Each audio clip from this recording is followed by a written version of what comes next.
Alright, stop. Formate and listen. Destino's back with a brand new invention. Darkness grabs a hold of me tightly, a fear of the unknown, daily and nightly. Will it ever stop, yo? I don't know. But I came to MPA to learn and grow. To the extreme, I'm going to conquer that fear, though, get rid of that fright, and gather everybody near now. Chant. Wahiguru, Wahiguru. Get to know myself better, that's what I gotta do. Correction. I'm going to look at my reflection and recognize that I am no less than perfection. Love me or leave me, you better not hate. Because no matter what, I know I'm going to turn out great. If I have a problem, yo, I solve it. Check out the hook while my DJ revolves it.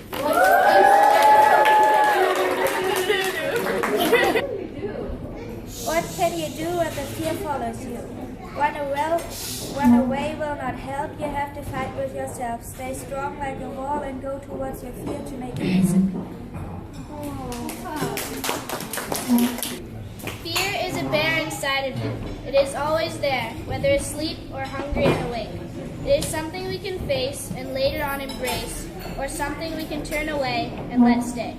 The claws of fear pull at each of us in a different way.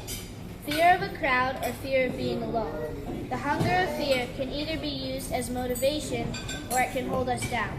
When we discover fear inside of us, we have the option to push against it or let it control us. My fears are conflicting and often opposites. Fear of opening myself to be freely judged, to the fear of being quiet and closed.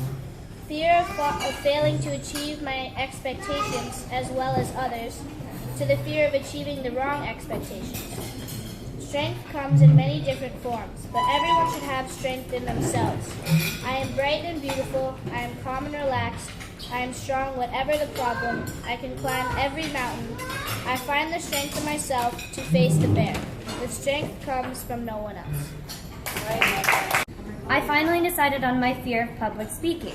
And when I first addressed this fear, it was my first year at MPA. When I came, I was ridiculously shy.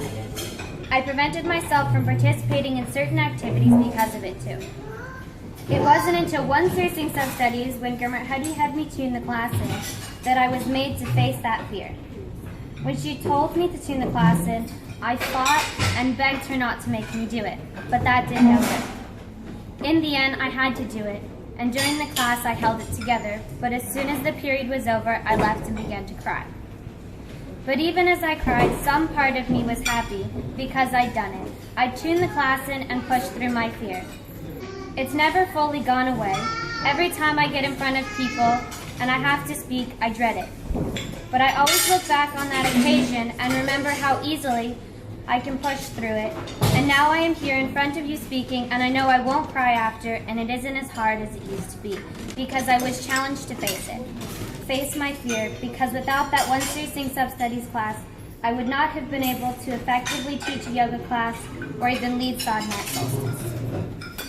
You can start screaming, you can start scary, can crash the dishes, can get attention of things what makes work bad, makes it unfair, and give today get mockery.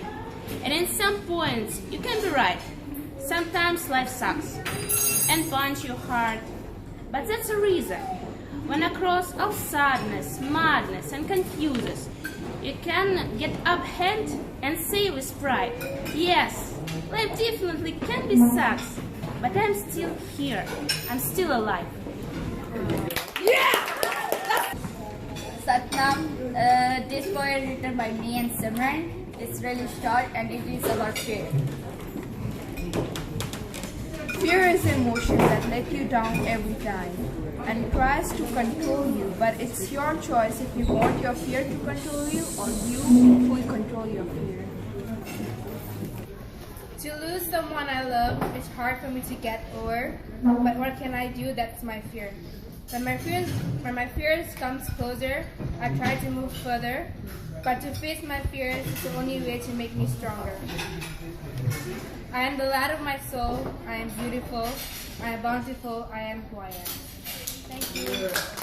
Once the bright and lively dreams of a young blossoming bud shatters, darkness prevails, fear seeps in, the upward curve on the lip turns into a downward frown. The haunting nightmares drive in, absorbing the light within. The victim is left with a loss of suddenness and serenity. But one should be able to conquer their fears to become a more stronger, secure, and a more confident and radiant person. Thank you. I'm exasperated and exhausted over the fact that society or media doesn't give 2 cents for what stories women make up in their head as they melt inside but sit in silence instead. And in the billboards and ads for the perfect skin and the life you could have, echo that one boy. And together they form a chorus of, you're not smart if you don't do this, you're not beautiful or worth it if you don't wear this, and I'll only care what you think if you put it this way. And it's time for me to say stop, to being afraid of being confident or radiant or beautiful or graceful because of that idea that I'm not worth enough to feel that way. At some point, I know I will feel good enough for myself, and it'll be better than striving to be that for anybody else.